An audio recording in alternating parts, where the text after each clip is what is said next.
Programa Seguro. Oferecimento Porto Seguro Aluguel. O seguro que substitui com vantagens o fiador. Bradesco Seguros. Vai que seu herói não pode ajudar. Sul América. A vida é imprevisível e isso é muito bom. Tudo sobre seguros.org.br. O mundo do seguro em um clique. Zurich Seguros. Mafre, a seguradora global de confiança. Sindiceg, Sindicato das Seguradoras Previdência e Capitalização de São Paulo.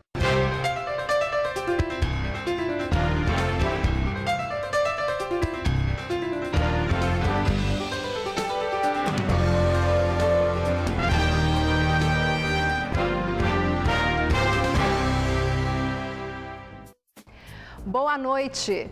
Ao adquirir um carro nos dias atuais, você já tem a possibilidade de sair da concessionária coberto por uma apólice de seguro. Porém, a compra de seguros exige diversos cuidados, atenção e cautela. Para evitar uma série de aborrecimentos futuros, surge a missão do corretor de seguros. E no programa de hoje, vamos entender melhor sobre a sua importância, assim como as suas funções, nesse setor que a cada dia ganha mais destaque no mercado. O programa Seguro está no ar. Boa noite. Mais um domingo, mais um programa Seguro. Hoje recebendo o amigo, o companheiro, o corretor de seguros. Fiquei sabendo agora o radialista e o consultor Richard Hesseler-Furk. Richard, muito obrigado pela sua presença. É um prazer muito grande ter um amigo aqui comigo. Eu é que agradeço o convite, né, de ter a oportunidade de não só ser teu telespectador e agora estar aqui presente. Bacana. Então tá bom. Richard, conta um pouquinho essa história de radialista. Eu te conheço há muitos anos, já tivemos muitas reuniões, muito bate-papo, viagens e eu não sabia que você era um radialista. Então, esse negócio é engraçado e está até um pouco vinculado à história do rádio com a corretagem de seguros. Eu estudei na FAAP, fiz comunicação e na hora de escolher a especialização, escolhi rádio e TV, que é um ramo que sempre me seduziu, né? Essa magia da TV e do rádio sempre me seduziu, até porque eu era músico e tal. E eu lembro que eu vivia, né, estudando rádio e TV, eu vivia dando aula de música, etc. E eu queria viver de arte.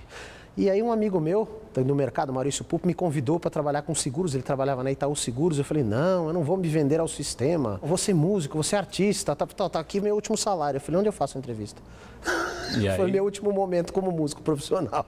Eu aí fui fazer uma entrevista na Itaú, entrei na Itaú, trabalhei alguns anos na Itaú, depois abri minha corretora e me apaixonei absolutamente pelo ramo, não consegui sair mais. A H&H é uma corretora muito bem estruturada, já estive lá com você algumas vezes, é um lugar gostoso, a gente percebe que você investe no negócio, você investe na equipe e você consegue ainda ter lá o teu espaço de música, sua bateria está lá para você fazer a sua terapia.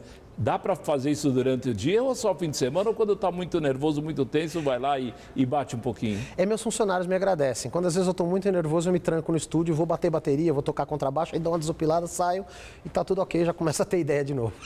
Richard, eu vou misturar um pouquinho os assuntos, mas daqui a pouquinho a gente separa de novo. De um tempo para cá, você se tornou um consultor, você tem feito treinamento, você tem conversado com muitos corretores, você tem conversado com muitas equipes de corretores ou de outros segmentos e feito realmente treinamento, feito palestra. Como é que isso nasceu também de você? É o lado artístico que não deu para ser o músico rebelde e você conseguiu extrapolar e desenvolver essa outra qualidade que eu já assisti. Outro dia você estava dando uma palestra lá no Sincor, foi muito gentil até comigo quando eu apareci. Mas como é que nasceu essa vontade, essa aptidão? Foi interessante você ter vinculado, porque realmente é isso. Acho que o meu perfil sente um pouco falta disso, de me expressar, etc. E de trocar informações. Eu sempre fui muito afeito a trocar informações com os colegas. Desde o início eu convidava grupos de corretores para a gente sentar juntos, trocar ideias. Você vai convidado. Verdade. Várias vezes a gente já se reuniu bastante. Trocamos funcionários. Trocamos funcionários, é verdade. E o que acontece é que eu senti que tinha uma vertente que eu podia trabalhar aí. Que tinha alguns conhecimentos que eu tinha acabado de adquirir, etc., que eu podia trocar. Teve até uma história interessante, eu comecei a trabalhar com treinamento com a minha própria equipe. Eu sempre fui compulsivo com estudar vendas, estudar negociação. Eu fui fazer curso, inclusive, fora, fui fazer o curso na Universidade de Wharton com o professor Stuart Diamond, tal, etc. Então, ou seja, eu acabei estudando muito vendas justamente para capacitar a minha equipe. E foi interessante porque eu começava a capacitar a minha equipe e eu acabei perdendo pessoas da minha equipe que eram roubadas por exemplo, pontos de venda onde eu estava trabalhando, porque eles estavam capacitados. As minhas equipes eram mais capacitadas que os pontos onde eu estava vendendo. E eu enxerguei nisso uma oportunidade, comecei a dar treinamento para esses pontos de venda. Dos pontos de venda, comecei a ser contratado para dar treinamentos para outras corretoras e aí acabou a coisa descambando. Eu comecei a dar treinamentos para empresas dos mais diversos segmentos, Coca-Cola, Visa, Votorantim, BASF, Amanco, Fiat, Medial e por aí vai. Para o corretor de seguros especificamente, a venda, o funcionário que é o vendedor, que é o que cuida lá realmente da renovação, não basta hoje ter a aptidão. Não, essa moça é simpática, esse carinha aqui fala bem, se expressa bem, ele é atencioso no follow-up. Isso hoje é passado, não basta. Ele precisa realmente ser lapidado. Ele precisa ter uma vocação, ele precisa nascer para aquilo, né? Sim. Como diriam nossos avós, ele deu para isso, sim, mas ele precisa realmente ser lapidado. Não dá para colocar na fogueira, porque o resultado não vai ser tão bom. O nascer para isso tem a ver com vendas. Mas, curiosamente, o fato do cara, da pessoa, né? do homem ou da mulher, ser voltado para vendas não está vinculado com a comunicabilidade dele. Às vezes as pessoas acham que uma pessoa mais comunicativa é melhor para vendas. Concordo. Você pode ser menos comunicativo, uma pessoa mais centrada, uma pessoa até mais introvertida, e são excelentes vendedores, como alguns da minha equipe, que são excepcionais vendedores, mas são um pouco mais fechados. Mas a questão que define se você tem um perfil para venda ou não é a sua habilidade de conviver com o não. Eu diria que a sua resiliência, essa habilidade de você se vergar perante a diversidade, a dificuldade do cliente, etc., dele dizer não numa venda e você continuar seguindo o teu curso de ação sem perder o ânimo. Claro que aí você vai ter treinamentos com perfis diferentes de vendedores. Então, os mais comunicativos, você vai tentar trabalhar com eles o quê? Mais a parte de organização, etc., e usar essa capacidade de comunicação de forma positiva. O mais introvertido, ele nasceu com a vantagem de ser mais organizadão, ser mais centrado, mais focado. O que menos fala tem uma vantagem que Deus deu para ele. Ele fala menos, portanto ele ouve mais.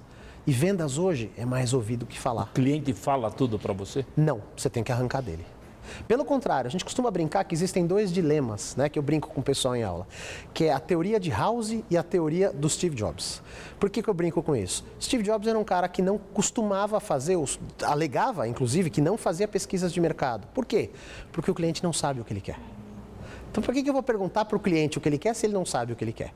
E a outra teoria é a teoria de House. House era aquele médico da seriado, tal, etc., e ele não falava com o paciente.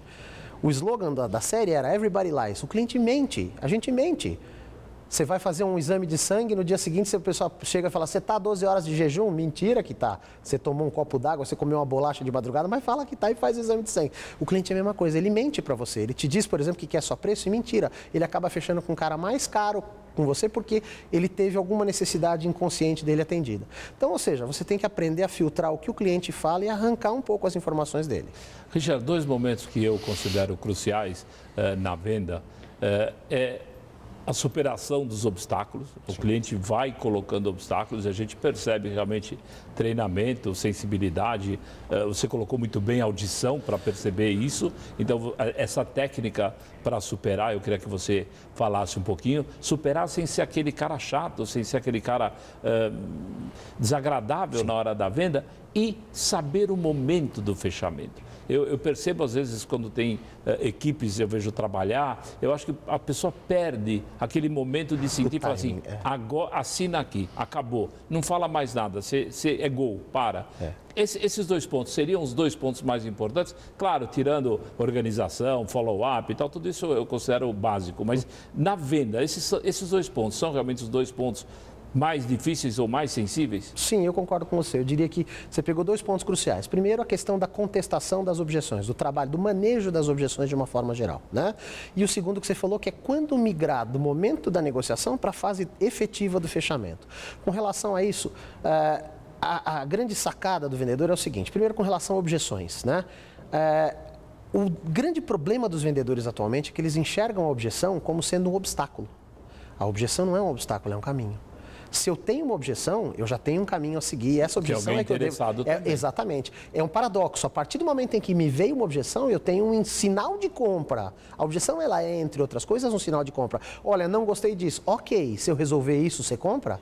Então, muitas vezes, o modelo mental do vendedor de não enxergar a objeção como um sinal de compra pode dificultar a vida dele. Então, quer dizer, você tem que enxergar a objeção de uma forma positiva, né? E trabalhar as objeções. Com relação a fechamento, eu acho que outro grande defeito dos profissionais de venda ultimamente é que ele se apaixona de tal forma do discurso dele, do pitch de venda dele, como se usa a expressão nos Estados Unidos, que ele sai falando desembestadamente, sem perceber, o cara já comprou, ele continua tentando vender. E pode perder a venda. Para! O grande profissional de vendas, o segredo, você pegou muito bem essa história do fechamento. Na minha opinião, o segredo do grande profissional com relação ao fechamento é usar o silêncio. O silêncio vende.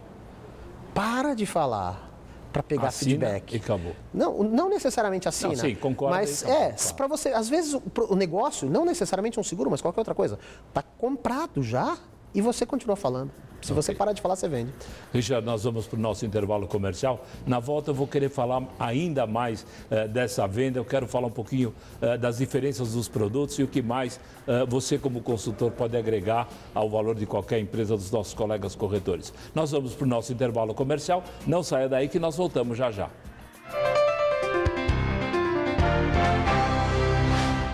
Você sabia? 88% das pessoas não possuem seguro de vida no Brasil.